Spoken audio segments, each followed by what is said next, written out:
For the final award today, I am honored to present the NGWA's top award, the Ross L. Oliver Award for Outstanding Contributions to the Groundwater Industry.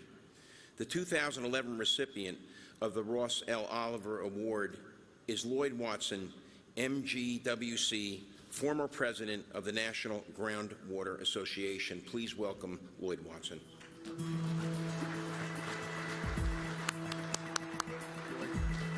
Let me get your award.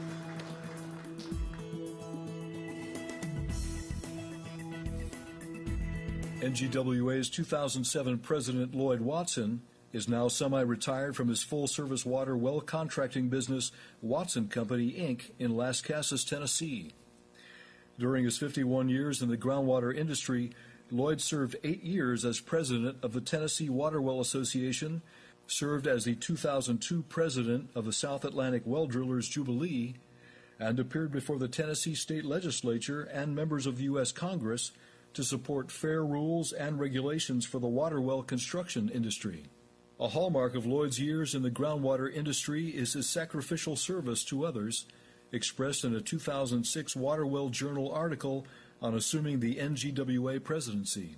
"We make a living by what we get, but we make a life by what we give," Lloyd said. "The reason I volunteer is that I care about people." Thank you, Art.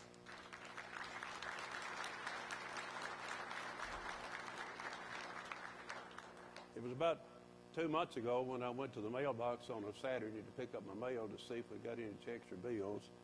And of course, normally that day, bills won, checks lost. And I got a letter from the NGWA stating that I had been nominated and appointed for the Oliver Award. And I'll have to say what I said to myself: what in the hell have they got on their mind? I haven't done anything that I thought that would deserve an award. The only thing I've ever done is try to make things better for us in the industry and see the rewards of the work that we do. But if you've got a few minutes, I'd like to tell you a story. And it's a true story. It was 1959, and I just finished my 11th grade of school.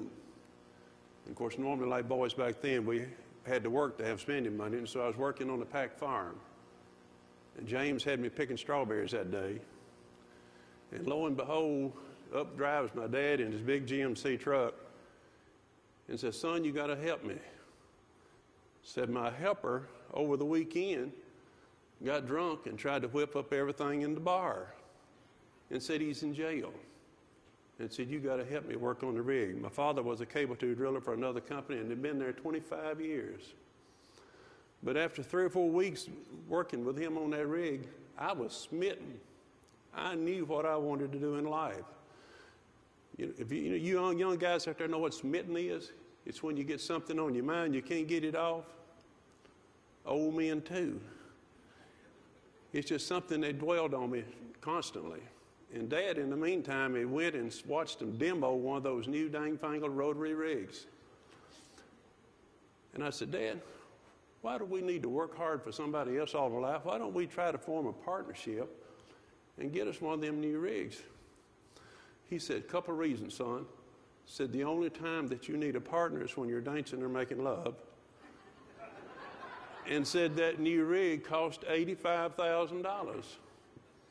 They were too high then and they were too high now. At least that's what we think. They were just as hard to obtain then as they are now.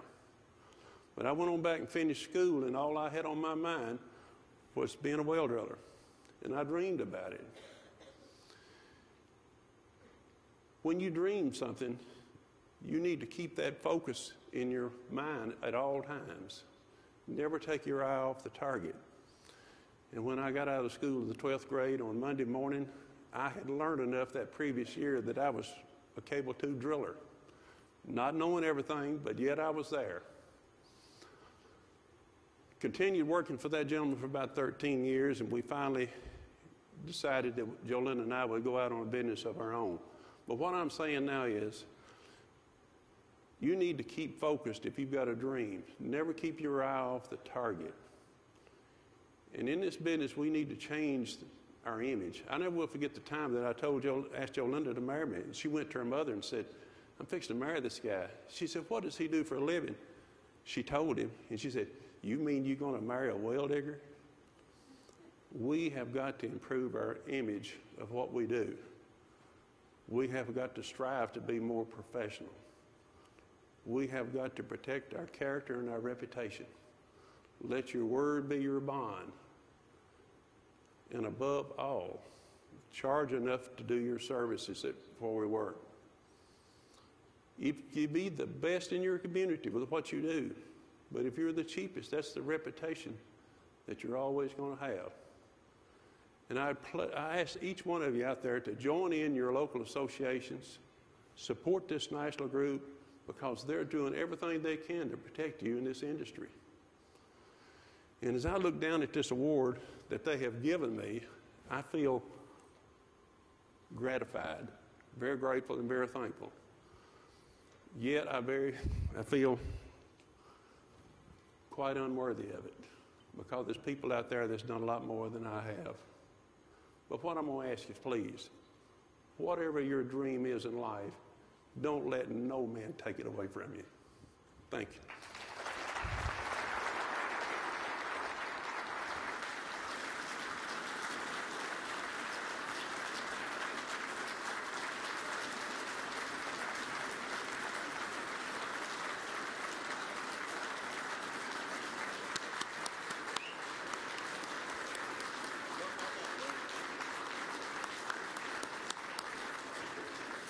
Well, I have to say that it's a personal honor to recognize Lloyd. Lloyd was president during my tenure on the board of directors, and I have to say he was a mountain of a man and really led by example and taught me a lot, and it was truly an honor for me to be able to present this to him.